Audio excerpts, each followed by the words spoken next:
Des milliers de chaussures ou des dizaines de lave-linge, l'achat compulsif est une forme d'addiction. Favorisé par Internet et les sites de vente en ligne, il touche pourtant seulement 1,1% de la population mondiale.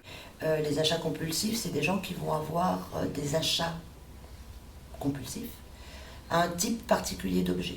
C'est rare qu'on ait comme ça va être sur par exemple des livres ou sur des chaussures ou sur de l'électroménager, mais avec un genre de spécialité dans les produits achetés. Hein. C'est pour ça que je vous disais en fait que l'addiction au shopping n'existait pas. C'est parce que c'est une addiction à un type d'achat particulier. Alors ça, on en a. Hein. Alors ce qu'il faut dire aussi, c'est qu'en addicto, c'est quand même des épiphénomènes. Ça, c'est une toute petite part de notre population. Hein. Moi, par expérience, on a pu voir des achats compulsifs aux chaussures. Donc des gens qui avaient des milliers de chaussures, qui pouvaient changer de chaussures tous les jours. Des achats compulsifs, alors on avait un monsieur qui était compulsif à la FNAC. Il ne pouvait pas sortir du bureau sans passer par la FNAC et acheter des disques ou des livres, même s'il les avait déjà. Ce n'est pas des achats raisonnés, ce n'est pas des achats de besoin. Ce n'est pas du shopping pour être beau sur la plage l'été. D'accord ? Donc c'est vraiment un comportement particulier par rapport à un produit, qui est là l'objet. Et les achats de produits de première nécessité, c'est vraiment une marge infime aussi, ça doit être 15%. Sinon tout le reste, c'est vraiment entre guillemets du superflu. Sur du luxe. Hein, et que le plus important, c'est l'achat en lui-même et pas l'objet. ouais. Parce qu'il y a plein de fois où l'objet n'est même pas utilisé. Des achats inconsidérés qui continuent même si la personne connaît les conséquences néfastes. Un comportement qui peut alors aller jusqu'à l'endettement et même la mise sous tutelle. C'est-à-dire qu'il y a un besoin... Il y a un genre de tension qui monte avant l'achat. L'achat se fait, il y a une redescente, et puis après, l'indifférence par rapport à l'objet. Hein, donc, on est vraiment dans un mode de comportement particulier quand on parle d'addiction, hein, pour les achats compulsifs.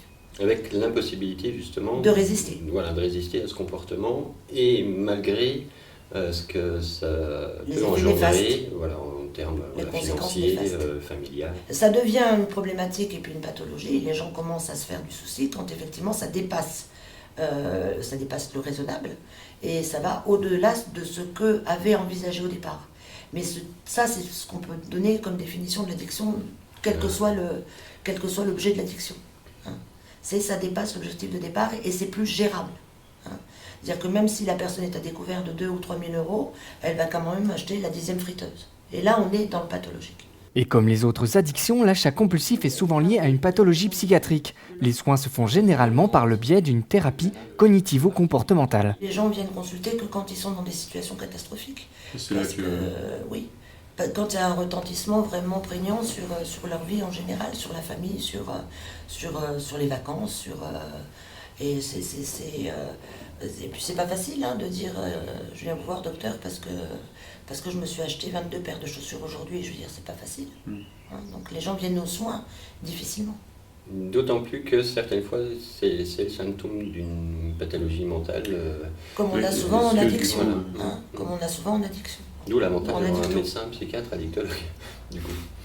Il y a une comorbidité souvent associée aux problèmes d'addiction. Hein. On peut avoir, on dit entre 40 à 70% des cas, il y a une comorbidité psychiatrique, entre guillemets. C'est-à-dire que c'est pas forcément la folie au sens... mais entre de l'anxiété à la dépression. Une réaction ? Un témoignage ?